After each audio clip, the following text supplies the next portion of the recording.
guys. How are you? Good. How are you, Nadia? Good. First, Maria, I want to say congrats on Superman. You're no stranger to playing comic book characters. I just wanted to show you the jacket that I made. Nice. Oh my God, the kid's a minion.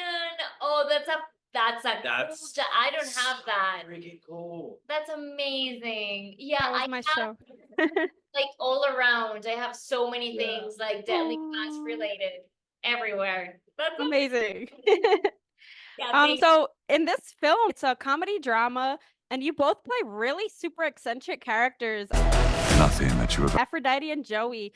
Can you tell us what it was like preparing for the role and how the characters kind of like you, kind of different, and the first thing you do to approach this kind of role? Okay, for me,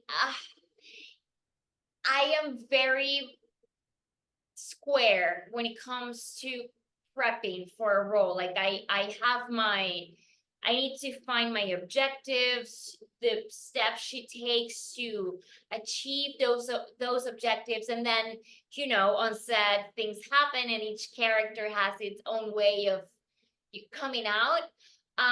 But to me, it was really important not to make her just eccentric for the sake of being eccentric, just to make her human, at least for myself. And then the way she shows herself to the world is a different story.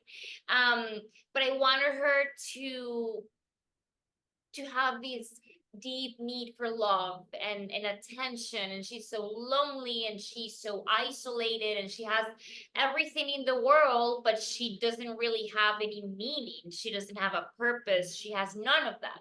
So she's used to using humans as her toys and as means of entertaining herself.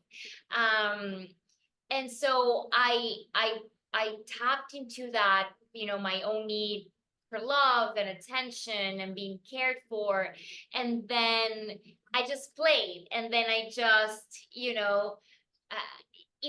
they made it so easy for me with the costumes, with the jewelry, with the set design, that it was very easy to create her way of showing herself to the world in this really heightened environment.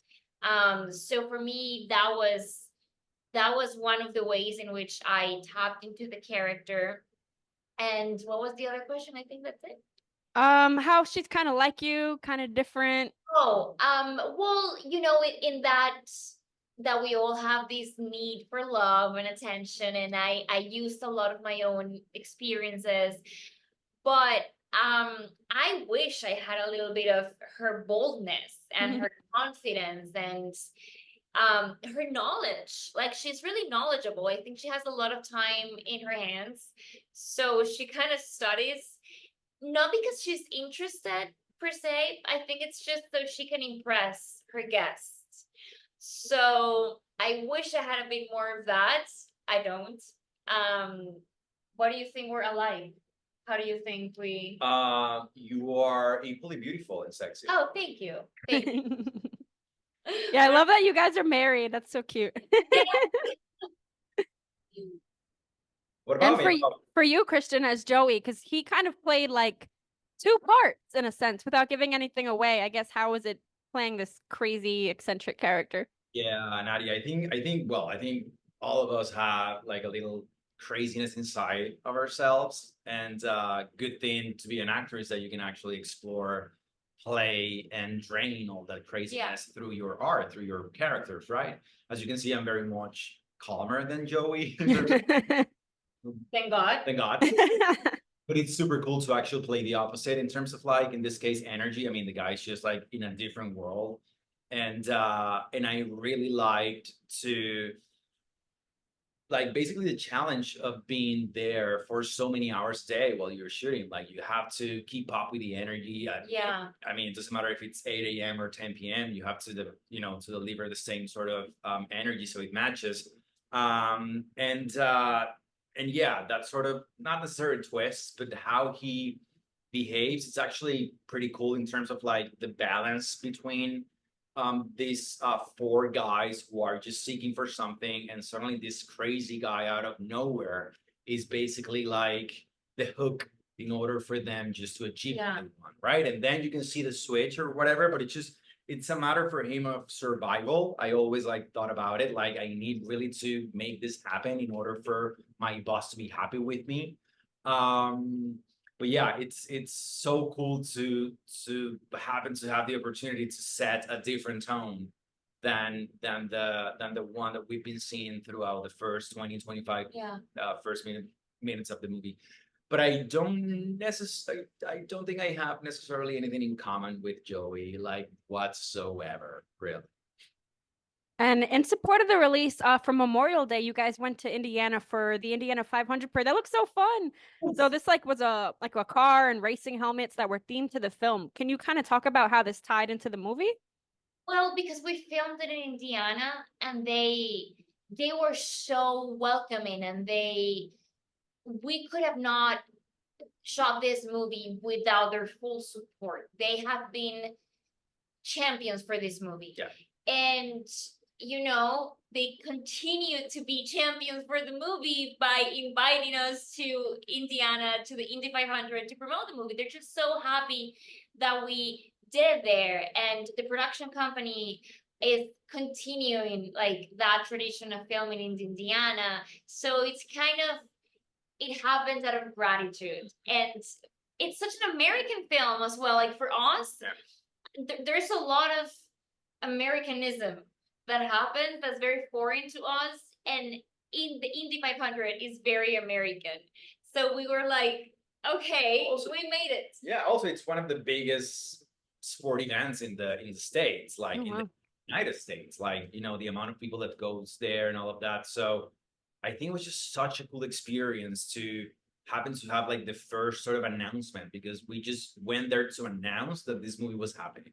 Yeah, that So- we were released in the summer. So it all connected. I mean, we shot the movie not necessarily in Indianapolis, but in Carmel, like 30 minutes away.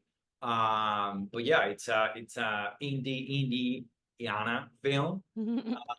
And it was very cool to We did have to say a lot that it wasn't about racing. yeah, because a lot of Like people this connect. is not a movie about Yeah. racing. It was we're just here. And the movie's kind of like a dark, twisted comedy. There are funny moments, but there's also pretty dark moments. Like it's about like regret and consequences, responsibility. What do you kind of hope that audiences will take away while watching this movie? I suppose now it's just begun. I love movies where Whoa. you leave the theater questioning a lot of things about yourself, about society, but you don't feel like you've been preached to. The movie is not trying to teach you anything, but rather highlight, issues that we have as humans, and it's just the extremes of society, and the lens will go in the name of revenge, of feeling betrayed, and love. And I think that's a movie that's gonna make people hopefully ask themselves, have I been that extreme? Have I just made terrible choices that hurt, people and people that I love, because I felt that it was my right to protect my feelings and my honor? Of course, we don't really, have duels in society right now, but we have other terrible things as well. And if anything, duels, as Aphrodite would like to say, are a very honorable thing if you compare it to The atrocities. the atrocities that we experience every day. Also, toxic masculinity can Oh be yeah. if it's not really. I mean, that's just like an awful portray of what toxic masculinity can actually bring on. They decided that the one who wins is gonna get the girl, and the girl has no say in that. Like, what if she doesn't want either of them? It's Right? Or like, both of them.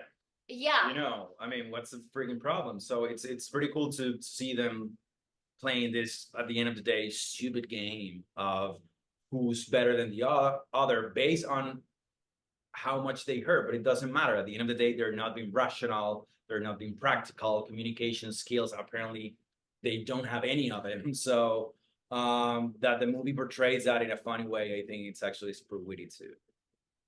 Thank you so much, guys. Congrats on the movie. Have a great one. Thank you, Nadia. Bye-bye. Bye. We love on the back.